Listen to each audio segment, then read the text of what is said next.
Welcome back to the Navy Sports Magazine, presented by the Navy Federal Credit Union. Time to shine the light on Navy women's soccer as they travel to West Point to take on Army in their annual star match with sophomore Amanda Graziano.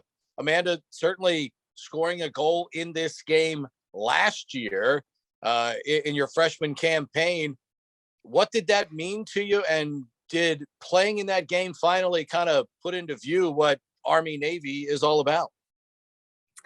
Yeah, so going into the game, I definitely knew it was going to be an unreal experience. I'd actually been to an Army-Navy soccer game at West Point my junior year of high school. So I knew it was going to be what the environment was going to be like. I actually didn't realize that the home game was going to change everything. But certainly scoring a goal, and that was probably one of the most amazing experiences I've ever had in my life. Just like the hugs after the goal and the reaction of the crowd, and just like the feeling that to score like that in that game was just, it's unmatched pretty much. I don't think I've ever felt anything like that in a sports contest and life in general. But playing in that game definitely put into perspective what Army-Navy really is, and what it means to everyone. I mean, seeing the reaction of Army after the loss, and then just the reaction of the crowd and our team and the families there and the coaches after winning that game is just unreal. I was going to say, I mean, they can talk to you about it. You have coaches that have been a part of this, obviously, for a long time. They can, tell you verbally, certainly, what it's going to be about. But when you chose Navy, and obviously, I remember you talking about how when you first met Coach Gabera, that you knew obviously, what she meant to U.S. soccer back when she was a player. Getting that call from her and having that conversation, and then choosing Navy. What was that process like for you, eventually choosing the Naval Academy? It's definitely a pretty daunting process because I was only like a freshman and sophomore in high school. So to think about what I wanted to do, like commit to like 9 to 11 more years of my life, was just kind of scary for me. But the more and more I came to the Naval Academy and I visited with the team and talked with the coaches, it just all came into perspective for me that this was going to be the perfect place just to be able to succeed academically, athletically, and then, have a real impact on the world through service. So I think that was the big pull for me, was that I could have everything I wanted being here and be surrounded by some really amazing people. Who are the people, during your time at the Taft School and even Connecticut FC, with your club team that inspires you and really helped you along your journey? So definitely my parents. I'm sure a lot of people say that their athletic journey and academic journey is owed to their parents. So my parents were a very big support to me. I mean, I would not be anything without a ride to practice and some people supporting me in my dream to play soccer in college. But another one that most people don't know is I have a little sister who is a junior in high school. And she was always the person that I was bringing along with me to kick the ball back to and play at the field. And she was always an inspiration to me because I wanted to, be a success for her. And so to show her that, she could do the same things that I could do. And she's actually going to play in college too. So it's really exciting to get to watch her live the dream that I have too. And she was always right there next to me, pushing me to be better. And she's someone I owe a lot to. I was going to say, I mean, being an inspiration to others, that's an unselfish trait, that some people have, and quite frankly, some people don't have, but it seems to be very important to you. Where did that come from? I think it really just came from my family and who I was surrounded by. So like growing up, I always had my grandmother and my uncle were great inspirations to me because my uncle struggled with an illness that kept him in a wheelchair. And so every time I would go see him, he always would tell me that no matter what happened, I had to make the best of any situation I was in.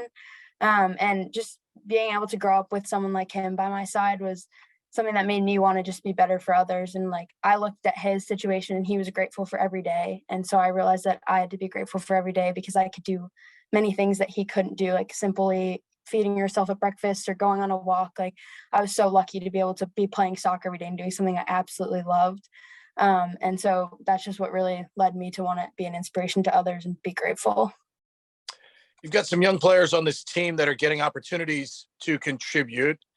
What kind of wisdom do you impart on them that obviously, your team leaders and even leaders that were seniors last year imparted on you, so that they go into this game as ready to play soccer, but as you mentioned before, ready to handle what is really a different environment when it pertains to this individual game?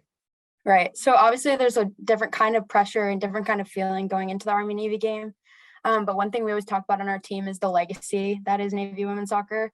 So last week we just watched one of our alumni go into space.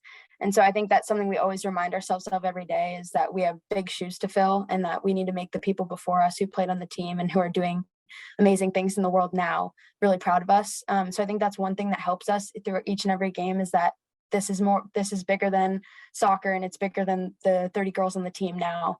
It's something that we want to add. We always say add to the legacy. It's something that Karen says all the time. So I think that's something that helps get us through those really high pressure and tough moments in the games. You led me into my next question, so I'll kind of rephrase it this way. When you see something like that this week, does that kind of put it into perspective just how special a fraternity that you and the other athletes on your team are a part of? When you think about all of the success, I mean, the banners and the championships certainly, say a lot for the soccer aspect of it. But when you think about the legacy of those leaders going on to do amazing things like Nicole and players like that, does it really put into perspective for you that special fraternity of people that you and your teammates have a chance to join? Yeah, so I think starting out, if you just came to practice one day and you got a chance to talk to 10 or 15 girls on the team, you'd realize how special the girls on the team now are.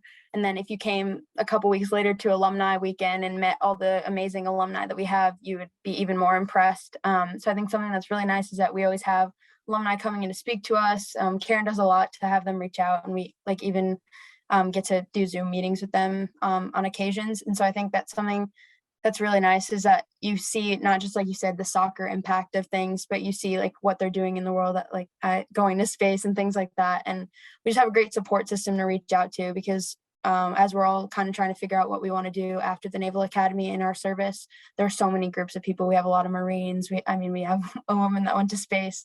So that's something that's really great, is that we have that support and that reach out of the Naval Academy, not just here on the field.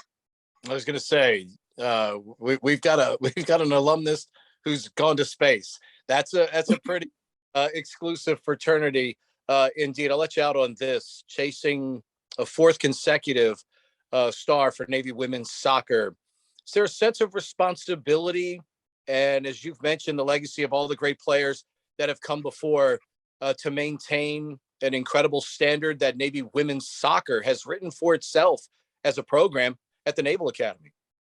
Yeah, so I guess, like I said, that pressure is, it's a scary kind of thing, and it feels like a very heavy responsibility.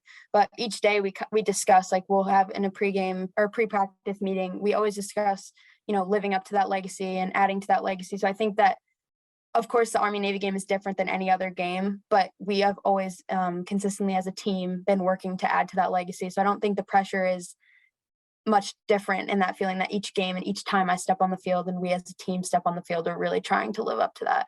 And of course, a fourth consecutive star would be great. But I think that we live up to that legacy every day. So I think it won't be too nerve-wracking in comparison, but it'll definitely be a little different. Amanda, appreciate the time. Extraordinary stuff. Appreciate it so much. Best of luck to you and your teammates this weekend as you encounter your rivals to the north. Great. Thank you so much.